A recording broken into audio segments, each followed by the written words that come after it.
This hollow core door display makes an elegant showroom piece, and it is light enough to go mobile for shows and expos. In this exercise, we will build a 60-inch wide hollow core display with a custom shower floor, but this size can accommodate a standard bathtub or a 30 by 60 shower base. Let's begin by laying the two 30-inch slabs on a table or on the floor. Apply adhesive, such as liquid nails, to the side of one of the slabs as shown here. Drill an angled pilot hole, then install a 2.5-inch screw on that angle to catch and secure both slabs. Repeat on the other end, and this will render this as one solid slab. Now that you have a solid back panel, the two 32-inch slabs will become the side panels. Apply adhesive to the end of the back panel as shown here and attach with at least 8 of the 2.5-inch screws. Repeat the process to attach the second wall on the other side. You now have the back wall and two side walls in place. The framework for the floor is next. Cut two 2x4s at 60 inches and 4 at 28 inches. This is the framework for a good solid floor. Create this basic framework with a nail gun or screws as you see in the photo. Take note of the 2x6s here as well. These provide a base where the heavy-duty swivel casters will be fastened. Cut two 2x6 pieces at 28 inches and fasten to the framework. You can either fasten these 2x6s flush with the bottom of the frame as we have done here, or you may recess these boards a bit to flush with the top of the 2x4 framework. Recessing these a bit can help hide the casters, as the display will now sit a little lower to the floor. Whether you recess these 2x6s is a matter of preference, however. We have not recessed these here in this demonstration. Once the framework is complete, attach the pre-built floor frame to your slabs by applying adhesive and using 2.5-inch screws from the outside in. Let's install the casters now, using 4 lag screws for each of these. Don't forget the washers. If you have chosen to recess your caster plates, just make sure your casters can swivel 360 degrees and not get hung up on the framework. Let's do the ceiling panel now. You will use the 3/4-inch plywood. Measurements will be your outside measurements. These measurements should be 32 by 62 3/4. We'll double check these measurements. Apply adhesive and attach using 1.5-inch screws. Now cut the 2x4 at 62 inches, installing it as shown here. This will strengthen and straighten the ceiling, and later will be used as a solid flange when installing the aluminum signage framework. Now go ahead and put the display upright now, resting on the casters. Measure the length and width of the floor in preparation for a 1/2-inch plywood floor deck. Cut the plywood and install as shown here. Install using 1.5-inch screws. Let's go ahead and install your Sentrel walls and ceiling. Let's begin with the back wall.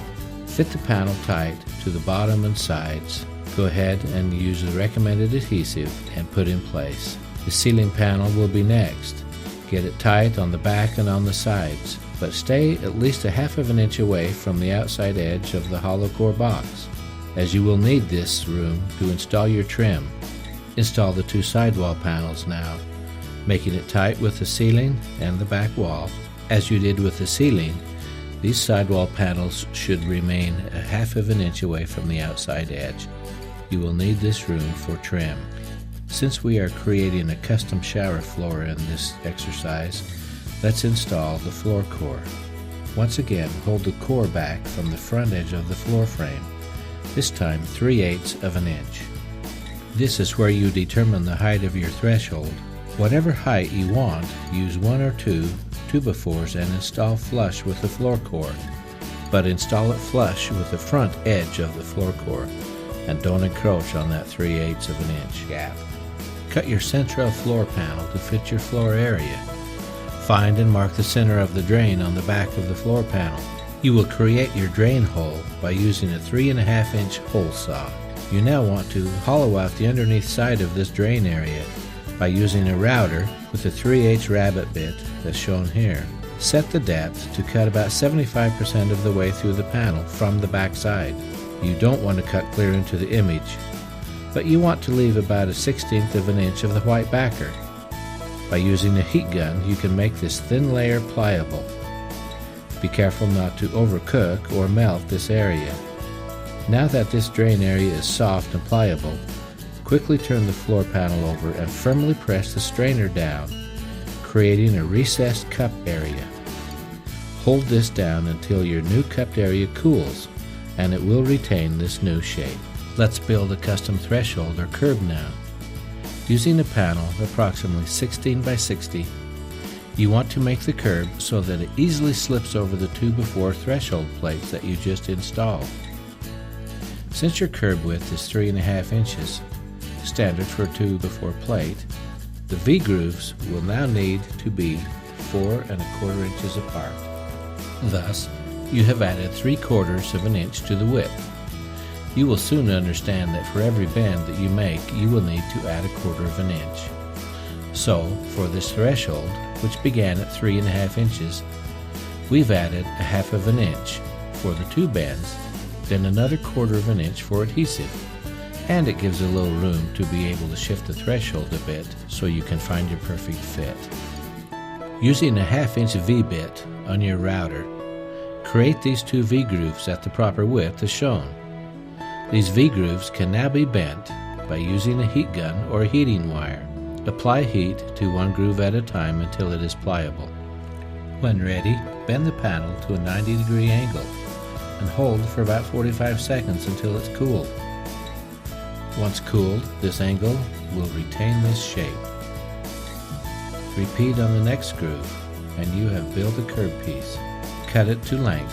Scribe and fit the front and back depths. You want this threshold piece to fit tight against both door slab and Sentrel panel, so it will have to be notched. Make your cuts and dry fit for accuracy.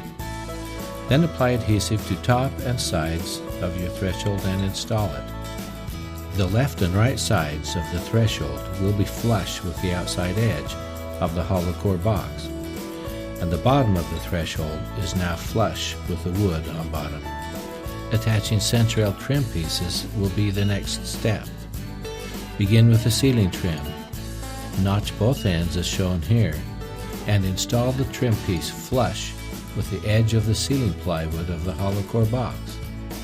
Using double-faced tape along with adhesive is a great way to hold this piece in place.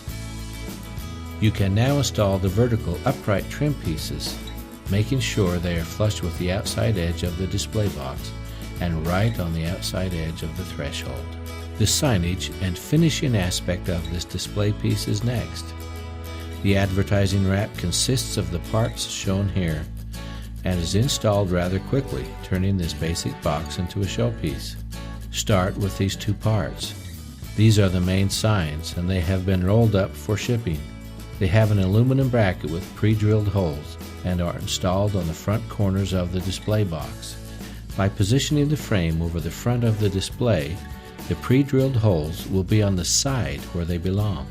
Use the screws that are included and attach the main frame now. Match the bottom of the aluminum frame to the bottom of the box. Do not run clear to the floor. These 2 lengths containing Velcro are positioned on the back corners of the hollow core box where the signage can be stretched and attached. Remember to match the bottom of the aluminum frame to the bottom of the box.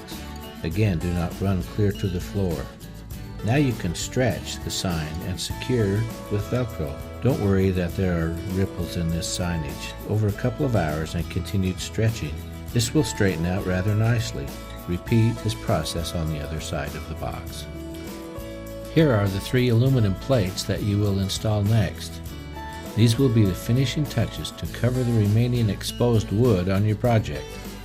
1 on top and 2 on the bottom. Let's start with the bottom. 2 plates will be used on this bottom area to cover and hide the exposed wood. Notice that there are grooves and channels in these parts, as they can mesh together for an attractive front section. Measure the distance between both upright aluminum frames and cut these 2 plates. Install as shown using the included screws attaching through the pre-drilled holes. Cut and install the single plate on top as shown. It is very important that when installing this top section that the groove on the aluminum will go on top. It is this groove that provides the channel for the sign. Cut the sign to length and slide it into the left, right, and bottom grooves. You will notice that this display is dressed up a bit with ceiling puck lights, plumbing fixtures, shelves, and even an accent deco strip. These additional features really create a nice display piece for your expos and shows. To install the shower head, simply drill a hole using a 3/4 inch paddle bit. This provides the perfect size of a hole to screw the shower spout into. The water valve handle and cover plate are secured in place with a screw. Puck lights are available at Home Depot or any other box store and are easily installed. The top and side signage is removed for transport, but is quickly reinstalled once at the show.